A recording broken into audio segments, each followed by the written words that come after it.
Entonces voy a dar unas 8 diapositivas de bases de strain. Primero presento 3 casos, luego unas bases de strain y luego cómo hacemos el diagnóstico diferencial en estas entidades. Entonces vamos a empezar con el primer caso. Este es un paciente de 19 años que vino a la clínica porque va a ser reclutado o es un candidato potencial a ser reclutado por la NBA para ir a jugar, pero resulta que desde el 2005 empezó a sentir como un aleteo, como nos decía el doctor Gutiérrez, en el tórax y tuvo un síncope. La historia familiar es negativa y este era el examen físico. Entonces un examen físico normal, buen peso, corazón normal. Y este es el ecocardiograma, menos mal que sí, esta vez sí funcionó. Entonces, como podemos ver en este que es un eje paraesternal largo, vemos que las paredes del corazón están gruesas. De pronto hay un poquito aquí de movimiento anterior sistólico de la válvula mitral. Y este en el eje corto, quiero que miren aquí, como el corazón está grueso, y todos estos punticos blancos que están allí, es lo que llamamos speckles. Esos son los speckles, los puntos blancos que están en el miocardio. Entonces, corazón grueso, y miren desde el apical, corazón grueso, bastantes punticos blancos que son los speckles, de pronto un poquito de movimiento anterior sistólico y podía haber la duda de que el corazón derecho también estuviera un poquito grueso. Este es el influjo mitral, el Doppler tisular. Y entonces, solo quiero mostrar manos. En este caso, ¿quiénes creen que es un corazón de atleta? Bueno, ¿quiénes creen que puede ser una cardiopatía hipertrófica? Bueno, ¿quiénes están indecisos lo uno o lo otro? Bueno, entonces vamos a hacer los 3 casos y después los voy contestando cuando voy desarrollando cada uno. Segundo caso, un paciente de 61 años con disnea progresiva de esfuerzo desde el 2007. En el 2010 en un centro periférico le hicieron una angiografía coronaria que mostró enfermedad no significativa. Este es el ecocardiograma. Entonces nuevamente, paredes gruesas, aumento los puntos, mucho espejo, un poquito de movimiento anterior sistólico, la válvula mitral, muy parecido al anterior. En este apical 3 cámaras, otra vez paredes gruesas, movimiento anterior sistólico de la juela. Este es el Doppler tisular y solo un abrebocas aquí del strain que lo haremos más tarde. Entonces en este paciente, ¿quién cree que es enfermedad, que es amiloidosis? ¿Quién cree que es cardiopatía hipertrófica? ¿O quién está indeciso? Bueno.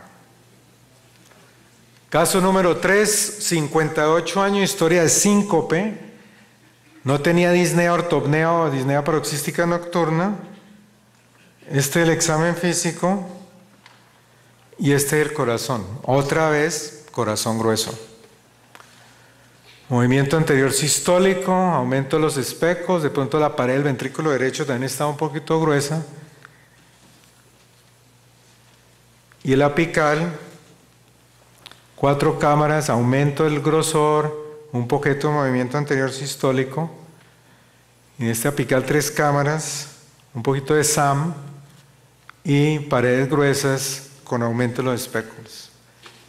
Influjo mitral, Doppler tisular y solo como un abreboca, un poquito de gradiente intracavitario. Entonces en este, ¿quiénes creen que es amiloide? ¿Quiénes creen que es cardiopatía hipertrófica? ¿O quién está indeciso? Entonces los 3 casos parecidos y 2 de los 3 fueron en el mismo día en una de las áreas donde hacemos solo análisis de strain en la clínica. Y dije, no, esto está buenísimo para las charlas. Entonces, ¿cuál es el objetivo de strain? Fracción de eyección normal, aquí que la presenté ayer, poder detectar disfunción ventricular izquierda o derecha y diferenciar cardiopatías antes de que lleguemos acá. Entonces vamos a hacer unas 10 diapositivas de conceptos básicos. Entonces, ¿qué es strain? Es la deformación por la aplicación de una fuerza. El ejemplo más fácil es el de un pistón con una gelatina. Entonces está un pistón con una gelatina, llega, la comprime y la suelta. Entonces la deformación que se produce nos da un número y se basa longitud final menos longitud inicial sobre longitud inicial. Por eso vamos a hablar ahorita de números negativos. Y lo bonito es que en cardiología, entonces dividimos el corazón en 16 segmentos, los medimos en 3 ejes, X, Y, Z, y tenemos un número para cada segmento normal y anormal. Y los cálculos se hacen desde el final de la diástole al final de la sístole. Entonces, ese es el mismo ejemplo del pistón. Y hablamos de acortamiento o elongación o estiramiento del corazón. Entonces, de esta manera de ejemplo, si este eje Y, que es el longitudinal, y pasa de 10 a 8, la diferencia es menos 20%. Es 8 menos 10 sobre 10, menos 20%. Entonces, en strain se usaba antes el Doppler tisular, usaba altas ratas de frame, se consumía mucho tiempo, no se gastaba 1 hora haciendo un paciente. Todo el nuevo método que es con espejo, contestaba la pregunta ahí del doctor Gutiérrez, son los punticos blancos en el miocardio. Lo que hace el software es seguir esos puntos blancos y calcula la deformación de ese segmento y es segmento a segmento. Es ángulo independiente y requiere menos frame rates y al mismo tiempo se demora uno, de pronto solo haciendo longitudinal 3 minutos y todos 20 minutos. Y este es un ejemplo del strain. Entonces cada segmento te va a dar una curva y en este caso en la curva podemos diferenciar los diferentes picos del ciclo cardíaco, pero aquí vamos a obtener este número que sería el menos 20 en los casos normales antes del cierre de la válvula aórtica, pero podemos medir todo. La rata de deformación, que es el strain rate, nos da un poquito más de fineza en lo que vamos a ver en cada segmento. Si se acuerdan de la curva anterior, era una curva que bajaba así y subía nuevamente, pero miren la diferencia con esta curva que tenemos 3 picos ya diferentes. Entonces tenemos un pico al final del sistólico, tenemos un pico en diástole temprana que es igual que la onda E y tardío, entonces nos da más información detallada en cada segmento otra vez y que es muy importante para lo que vamos a hablar ahora.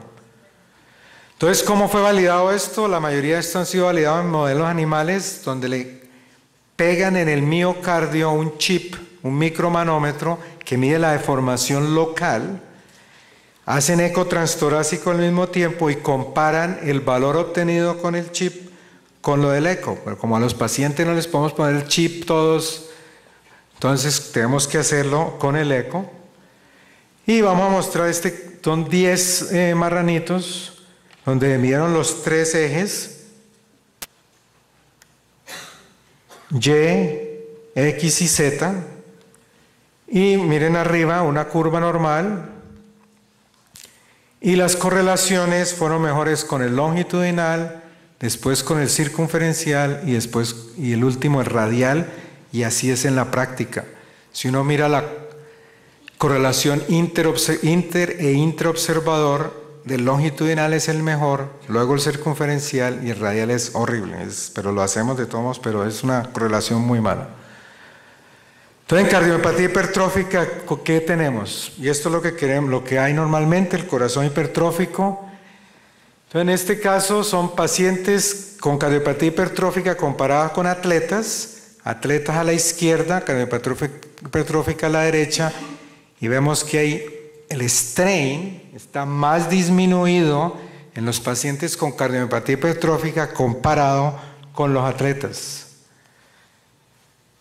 Y si miramos a jugadores de fútbol, está disminuido comparado con normales, pero si comparan con cardiomiopatía hipertrófica está aún más disminuido. Entonces los de cardiopatía hipertrófica están más bajos los valores.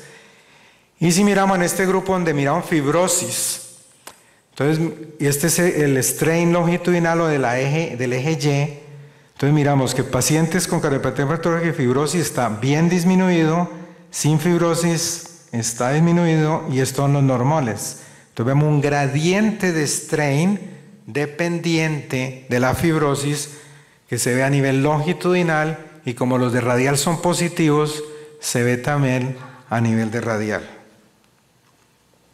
Nuevamente para lo mismo, y este ya strain rate, donde muestra los hallazgos similares. Y este era el caso del primer paciente, perdón, del segundo paciente, donde teníamos, estas eran las curvas, y no solo uno debe mirar los valores, sino también la morfología de la curva, y vemos esta morfología aquí, que si esta es la línea de 0, vemos esta morfología aquí que hay con curvas positivas, porque en ciertas partes de cardiomiopatía hipertrófica el músculo está contrayendo en un sentido diferente. Entonces tú crees que se está elongando y puede ser es que los músculos allí se están contrayendo en un eje diferente o se pueden estar estirando. Entonces unos lo han denominado que esto es como si estuviera uno dándole un puño a la curva y por eso se ve la curva positiva. Y miren ya el mapa donde hay un compromiso de strain más que todas las paredes que están afectadas en el caso número 2. Otra vez el caso número 2 más grande, y esta es la cirugía del caso número 2. Entonces estos pacientes son llevados a cirugía, aquí está el cirujano mirando, va a mostrar el septum, entonces se hace bypass, se entra por la aorta, ahí está mostrando el septum, y aquí está toda esa parte ya fibrosa, donde está golpeando la ajuela mitral, eso produce fibrosis, lo hace 90 veces por minuto, llega un momento en que usted tiene ya una cicatriz, entonces ahí está el cirujano cortando el músculo. Tenemos 2 cirujanos en la clínica donde hacen más o menos unas 12 a 15 de estas por semana. Entonces corta.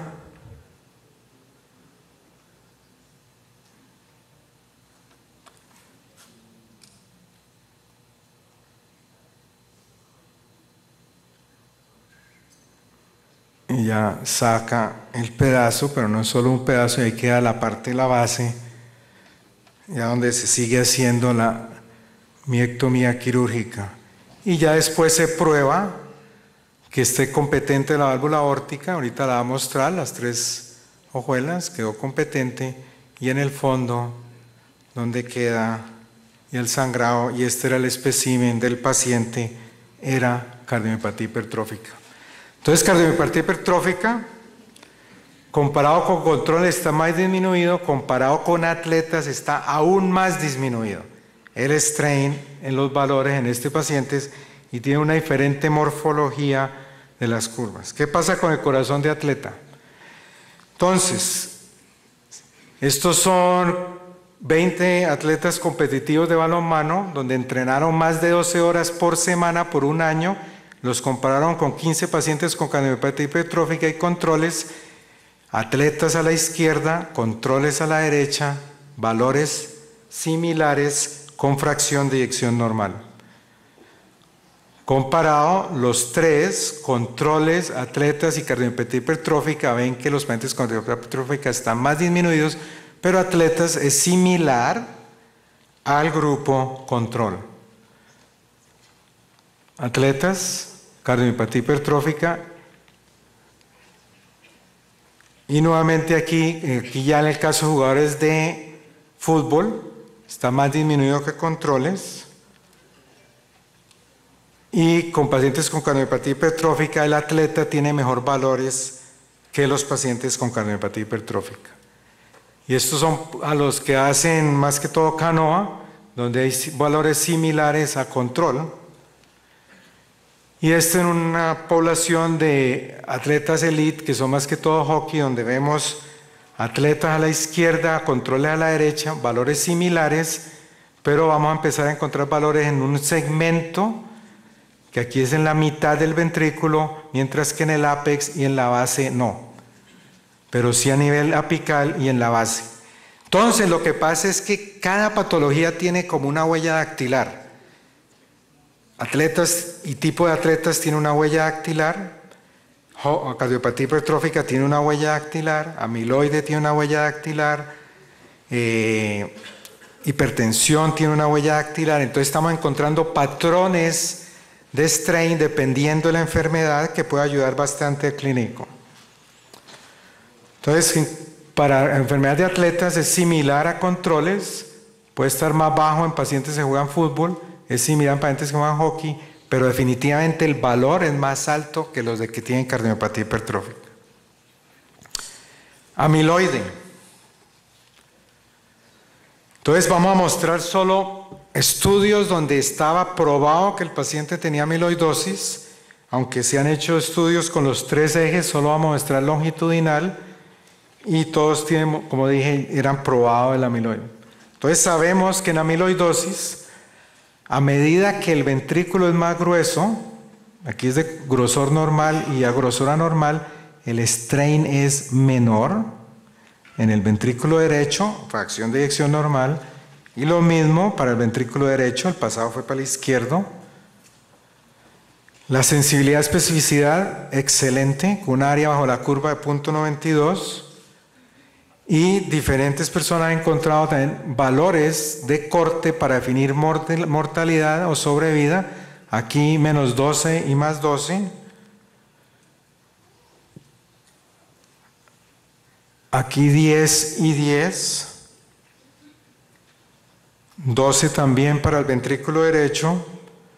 7 cuando se usa de Doppler tisular. Entonces lo mismo, diferentes valores, pero más disminuido a medida que las paredes están más altas y tienen un cierto patrón.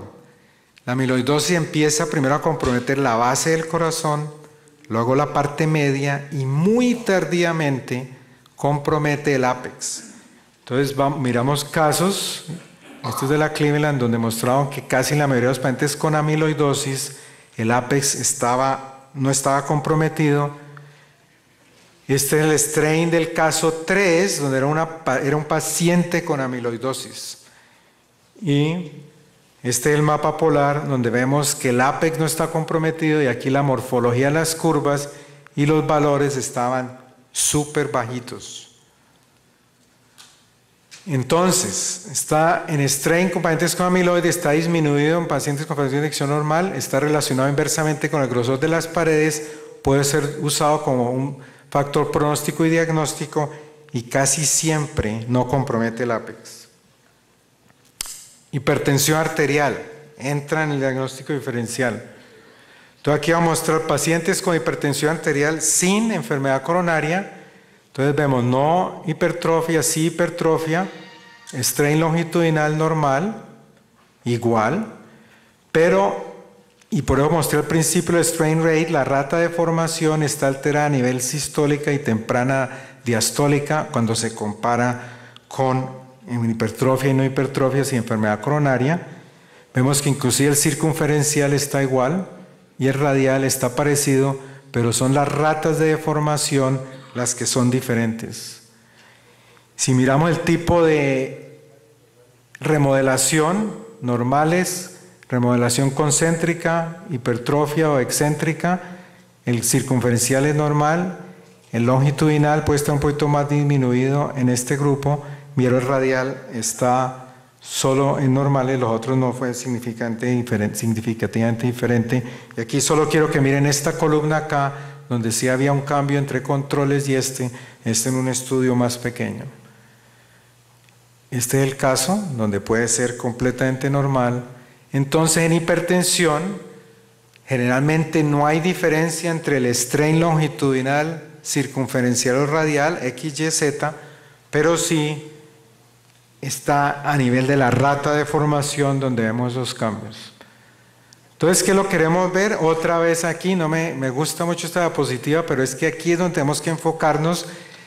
Y todos vemos pacientes también donde tenemos que hacer prevención. Si vemos paciente con hipertensión arterial, con Diabetes, tenemos que tratar de convencerlo que tiene que tomar las medicaciones para evitar que pase aquí, porque estaríamos actuando acá y si hay métodos para detectar estos pacientes en estadio A, como es el strain, y uno hacer bueno rapport, buena empatía con el paciente para que él se tome sus drogas y evitar que esto pase. Entonces, si vamos a ver todas las cardiomiopatías con fracción de eyección normal, quedó pegado, aquí está.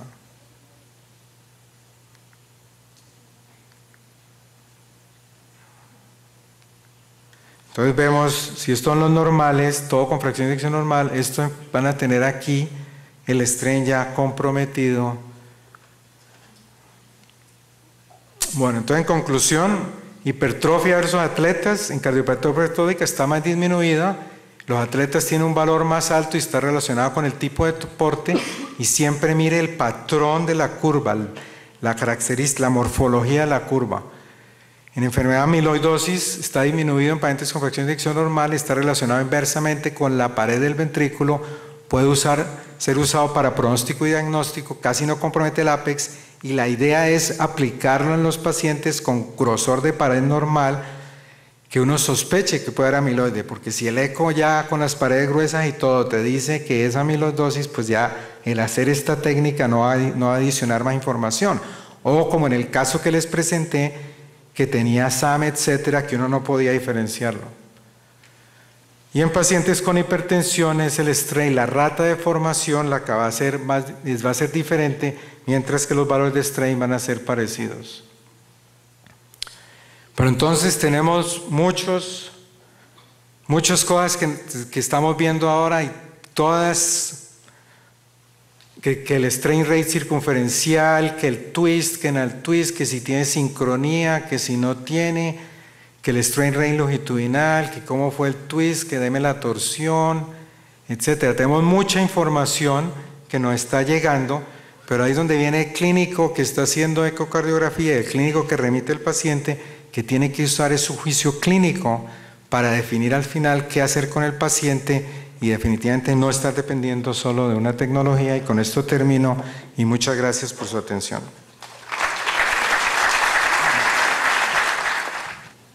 ¿Desde cuándo viene el strain? ¿Strain qué? Speckle. ¿What? Speckle. Bueno, espejo. ¿Desde hace cuánto viene esta técnica aplicándose? Esto más o menos lleva unos 6, 7 años. 6, 7 años. Antes de esta técnica, usted tiene un paciente atleta que le encuentra hipertrofia, entonces quiere definir si es patológico, si es debido al atletismo. ¿Qué criterios utilizaba usted antes? Utilizábamos antes el Doppler tisular, de pronto el electrocardiograma, pero lo que pasa es que, y a todos nos ha pasado en la clínica, estamos sentados con el paciente, en el 80% de los casos podemos hacer el diagnóstico inmediatamente, pero siempre hay un porcentaje de pacientes, que es donde vienen estas tecnologías nuevas, donde usted no puede diferenciar, ni por la clínica, ni por el electro, por las medidas básicas o el eco normal. Entonces aquí es donde viene el papel de esto nuevo, porque en el caso que es de ya usted sabe, esta es cardiopatía hipertrófica amiloide, pues no vale la pena aplicar las cosas nuevas, pero cuando tiene la duda diagnóstica, ahí es donde viene esto. Y entonces en esos casos, hace años, a uno el paciente realmente no sabía, y nosotros lo vemos, pacientes que vienen catalogados con hipertrofia ventricular, y le hacemos strain, y es una amiloidosis. Le decimos al clínico, hace unos test adicionales, y definitivamente era amiloidosis y no hipertrofia. Usted me puede decir que en los casos que presenté, pues si yo tengo 19 años, que sería entre cardiopatía hipertrófica y corazón de atleta, y a veces tú no lo puedes diferenciar, uno no le va a hacer estudio genético a todo el mundo tampoco, porque puede haber falsos positivos, entonces también ayudó el strain. ¿El pronóstico de esa hipertrofia en el atleta tiene alguna importancia? ¿El pronóstico, uno le puede decir al paciente siga con su atletismo, no se preocupe de esa hipertrofia? No, en el caso que presentamos era básicamente un corazón de atleta, o sea que el paciente puede seguir normal. Lo que usted quiere es diferenciarlo del paciente con cardiopatía hipertrófica, y que después el paciente no se va a morir en la mitad de la cancha de fútbol o de básquet, etcétera, y usted le pasó el diagnóstico y no lo hizo. ¿El auditorio quiere hacer alguna pregunta?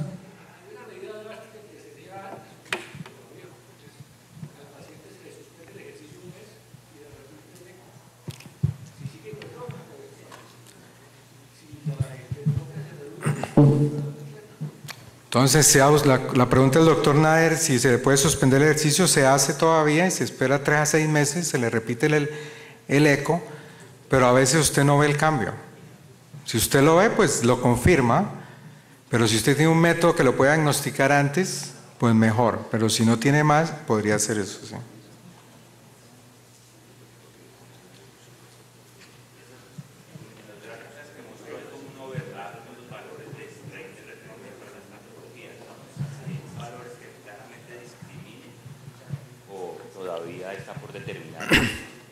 O sea, desafortunadamente en medicina y en cardiología no tenemos una técnica que sea 100% específica y 100% sensible. Podemos llegar a los 90, o sea que va a haber en unos casos un overlap, ¿sí? Entonces tienes que usar el juicio clínico y tienes que ir a biopsia, entonces tendrías que ir a biopsia. Pero no todas son 100-100. Ni siquiera resonancia nuclear, MRI, donde amiloidosis, etcétera, está diciendo que es el 100, pero es más algo descriptivo, pero ya esto está viendo, a medida que se usa más la técnica, que hay overlap también de imágenes y de patrones, que puede ser lo uno o lo otro. Entonces, no hay 100-100.